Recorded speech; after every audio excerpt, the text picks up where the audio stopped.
Perkenalkan, nama saya Tommy Distiramunte dengan NIM 200411245. Di sini saya akan memaparkan mengenai materi osmoregulasi,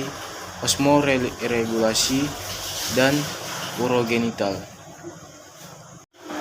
Osmoregulasi adalah proses mengatur konsentrasi cairan dan menyeimbangkan pemasukan serta pengeluaran cairan tubuh oleh sel atau organisme hidup. Proses osmoregulasi diperlukan karena adanya perbedaan konsentrasi cairan tubuh dengan lingkungan di sekitarnya.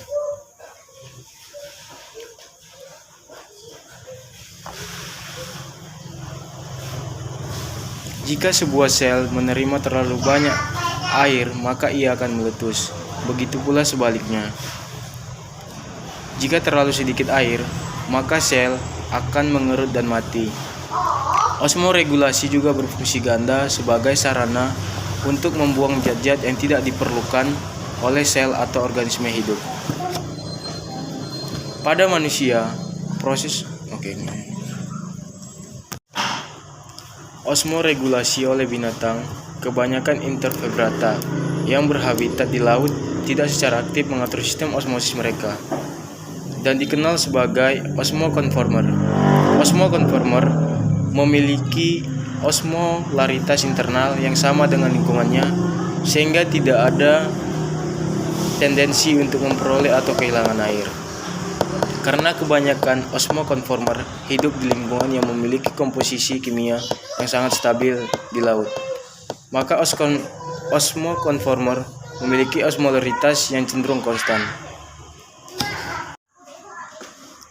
Sedangkan osmoregulator adalah organisme yang menjaga osmolaritasnya tanpa tergantung lingkungan sekitar. Oleh karena kemampuan meregulasi ini, maka osmoregulator dapat hidup di lingkungan air tawar, daratan, serta lautan. Di lingkungan dengan konsentrasi cairan yang rendah, osmoregulator akan melepaskan cairannya berlebihan dan sebaliknya. Selanjutnya, sistem urogenital pada hewan.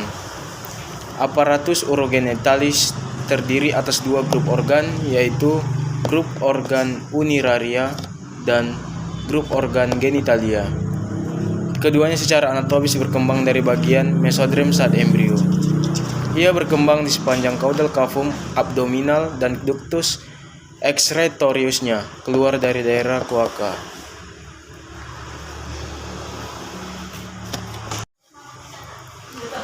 Mengapa kita merasa haus?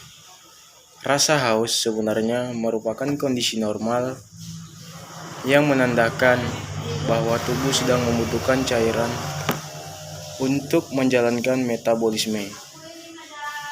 Namun, rasa haus yang muncul sepanjang hari, terutama jika Anda sudah minum air yang cukup, bisa saja menjadi tanda adanya kondisi atau penyakit tertentu. Selanjutnya, apa yang mengatur kadar air dalam tubuh? Ginjal mengatur kadar air dalam tubuh.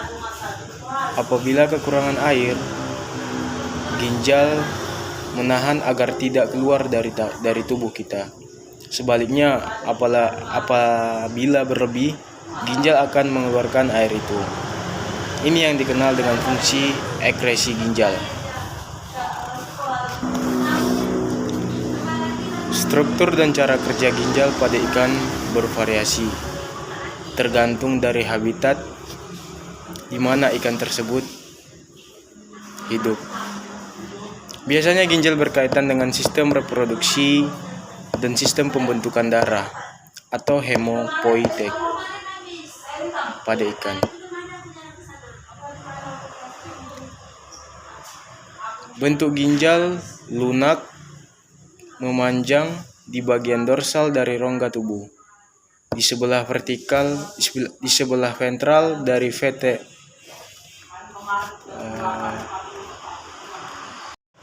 bentuk ginjal lunak memanjang di bagian dorsal dari rongga tubuh, di sebelah ventral dari vertebra berwarna merah tua berpasangan. Bagian depan biasanya berfungsi untuk reproduksi, pembentukan darah atau jaringan limfoid dan hemopoietik. Bagian belakang untuk sistem ekresi.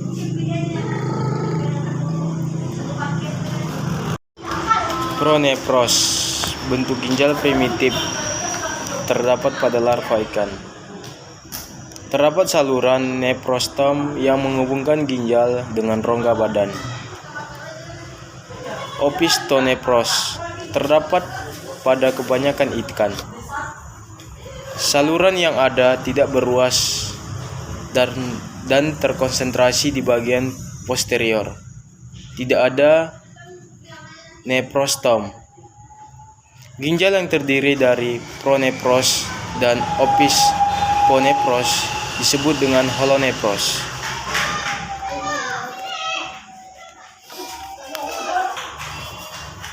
Pronefros. Ginjal pronefros adalah ginjal primitif. Pada ginjal ini, tubulus-tubulus bagian anterior tidak ada. Pada ginjal ini, tubulus-tubulus bagian anterior. Beberapa tubulus bagian tengah berhubungan dengan testis, serta terdapat konsentrasi dan pelipat gandaan tubulus di bagian posterior. Meskipun terdapat perkembangan embrional, sebagian besar ikan, tetapi saat dewasa tidak fungsional. Fungsi ginjal ini akan digantikan oleh ginjal opistonefros, perkecualian pada ikan hagfish dan lampei. Selanjutnya, opistonefros. Ginjal bertipe opisnefros berfungsi hampir sama dengan ginjal pronefros. Perbedaan prinsip adalah kaitannya dengan sistem peredaran darah, tingkat kompleksitas, dan pada efisiensi kerja. Setiap ginjal mempunyai saluran yang menjulur ke belakang, berfungsi untuk menyalurkan urin dan disebut dengan archiperik atau saluran neprik. Pada ikan hiu, archiperik berfungsi untuk sebagai saluran sperma. Pada ikan teleostei, ginjal menyatu di bagian belakang pada ikan jantan. Bagian depan ginjal menerima berbagai saluran dari testes dan berfungsi untuk transportasi sperma.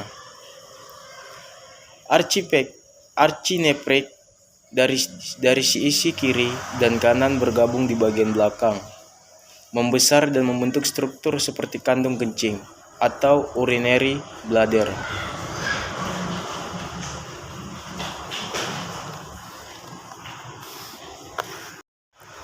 Selanjutnya, sistem ekresi ikan air tawar.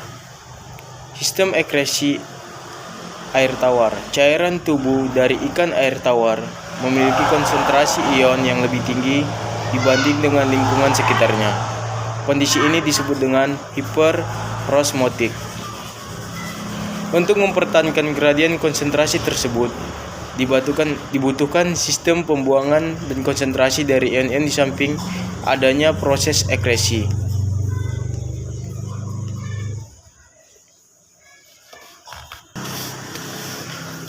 Proses filtrasi ini dilakukan ginjal, yaitu pada bagian nephron glomerulus yang terdiri dari corpus renalis dan tubulus renalis.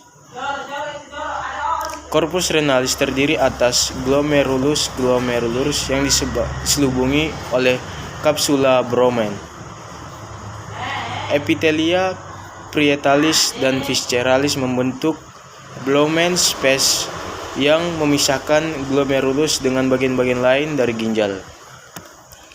Glomerul berukuran kecil dan avaskular dengan tubuli renalis yang mempunyai 6 regio sitologis yang berbeda. Selanjutnya, ikan di air laut memiliki konsentrasi garam yang tinggi di dalam darahnya. Ikan air laut cenderung untuk kehilangan air di dalam sel-sel tubuhnya karena proses osmosis.